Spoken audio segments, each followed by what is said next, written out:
My passion has always been to see people achieve their full potential. I developed a program called a personal success plan. Basically, it's a development plan.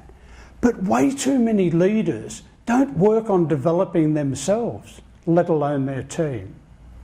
In this process, what I've developed is the leader holds a development meeting. And in that meeting, the people in the meeting come up with the skills and attributes that will make them successful.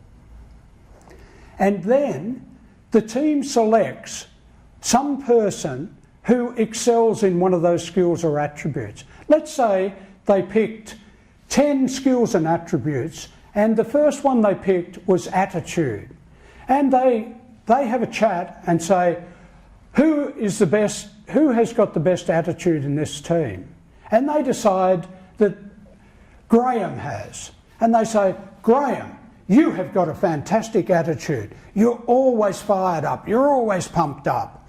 What is it that makes you so great with your attitude?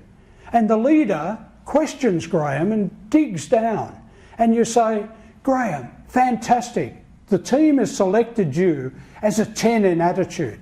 Give yourself a 10 for attitude, because they all have a template on these skills and attributes.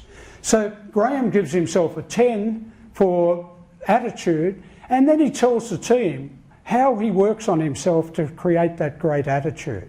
And that peer coaching works.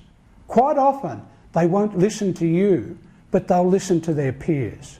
And the next step, you go through each of the other 9 skills and attributes, select someone in the team who they feel is a 10 in that area, and then after each one, you say to them, now I would like you to honestly rate yourself out of 10 in attitude at this moment, or in people skills at this moment.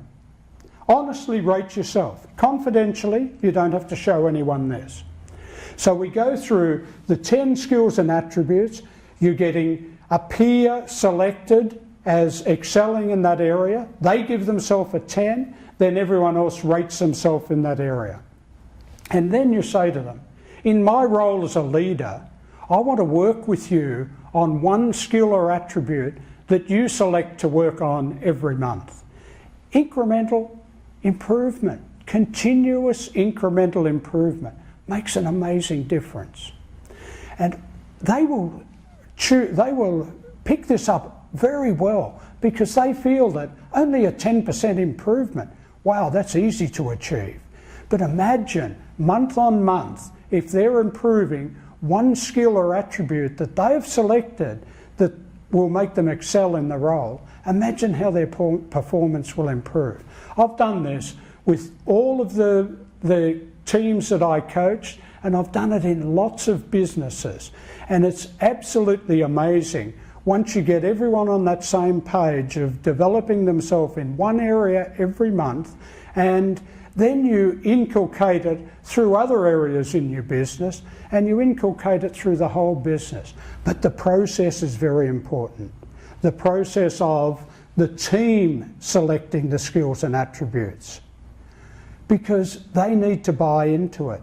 You cannot say, oh, you selected the wrong ones. You really need to have da-da-da. Because you can think that in your mind when you go into the meeting, and you may have 2 or 3 skills on your mind that you feel they need to excel.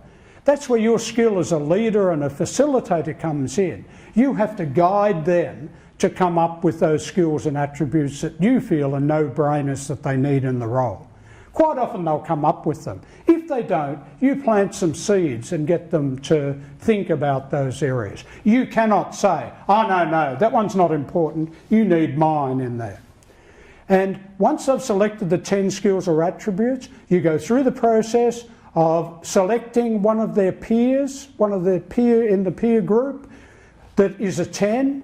Then they rate themselves, honestly rate themselves confidentially where they are in that particular skill and attribute, and you go through the 10 skills and attributes. And then you as a leader work with them each month on one skill or attribute that they again select. I can tell you, you will be amazed. They don't only work on one. Human nature is that once we know and we've selected the 10 skills and attributes that will make us successful, we work on a lot of them at the same time. Either the targets are too high, the skills and attributes are not being developed enough, and that's a leader's problem, or the leadership, the leader is not being respected and trusted. So please go out there with your teams, set these high expectations, hold an expectations meeting, and then hold them accountable to it. Inspect what you expect. Then get out of the way, and you'll be amazed at the results they produce.